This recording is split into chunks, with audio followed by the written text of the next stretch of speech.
So what I was really going for here is I wanted something that was aerodynamic, so I wanted a low profile tent mount. You can see this matches up to the roof line really well, but when you put a low profile tent on, there's not room for bikes in the back to throw over the tailgate, and the hitch rack is just really not great for going off-road. Then it's kind of in your way every time you got to do something. So designed and built this just for our needs. The bikes mount on kind of like a quick detach system here. We've got these plates that mount with 3 Allen bolts to the frame of the roof rack, and on top of those I'm just running one-up bike racks. No affiliation with those guys, I just think they make a great product. These are their rooftop trays, so those can mount on and mount off, and then that way I can take those off if we're not going anywhere and still run this thing through the car wash. Up top we got the Armadillo A3 tent.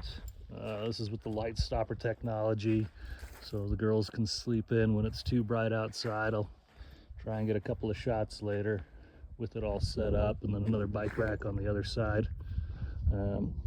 As the little girl keeps growing, we'll end up having to figure something out for a third bike, but right now she's just running the tag along.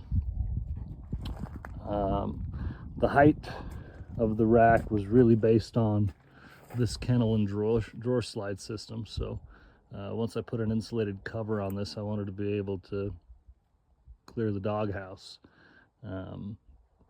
Other than that, we got the cargo glide in there, so everything slides out and gives us easy access. And I've also got a pressurized water tank here that I run for water for the dog, or washing off dirty legs, dirty dogs, dirty bikes, things of that nature. Just running on the stock rims and tires right now.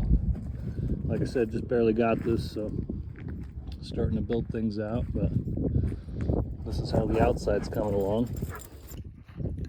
One of the things that I wanted when I was designing the bed rack is I wanted full bearing on top of the bedside rails.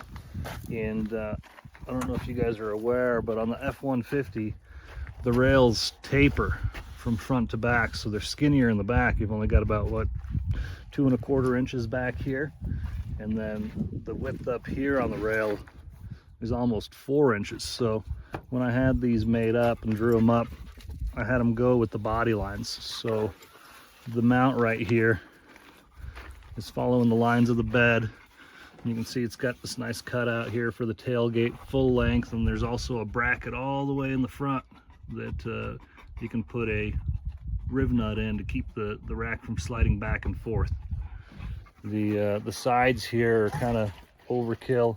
We've got 2 pinch bolts set up right here in the back, 2 in the middle, and 2 in the front on each side. So this thing's rock solid. It's not going anywhere. Extruded aluminum for the crossbars, more than enough for anything you want to put up here. So just a couple little details like that, making it specific to the F150, I guess. You can put it on any truck you want. Also up front here, I also just threw in a quick little corner tie down if you wanted to tie something down. There's some holes everywhere. I'm using this one right here to mount my RAM mount. That's going to have my WeBoost signal booster on there. This is the 5.5 foot bed model. You can see as the tailgate closes, the tent is just a little bit beyond flush from the tailgate, basically flush with the rear bumper. I didn't want anything that was sticking out too far. And we've got her pretty close to the cab right here, about 1 3/4 inches.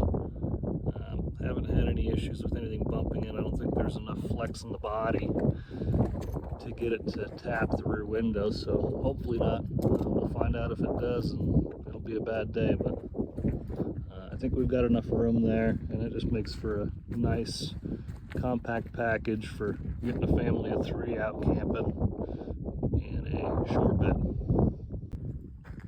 on the interior. Got a 100 amp hour battery, kind of messy in here, but I did a 40% seat delete. Got a 100 amp hour battery under here, MPPT solar charger, 50/50 DC/DC, 12 volt charger that's charging the battery off the alternator as well. This is the same setup I had in my old truck, which was a Tundra, which I loved, but man, you get a lot more creature comforts for the money in an F150. So we're trying this out for a while.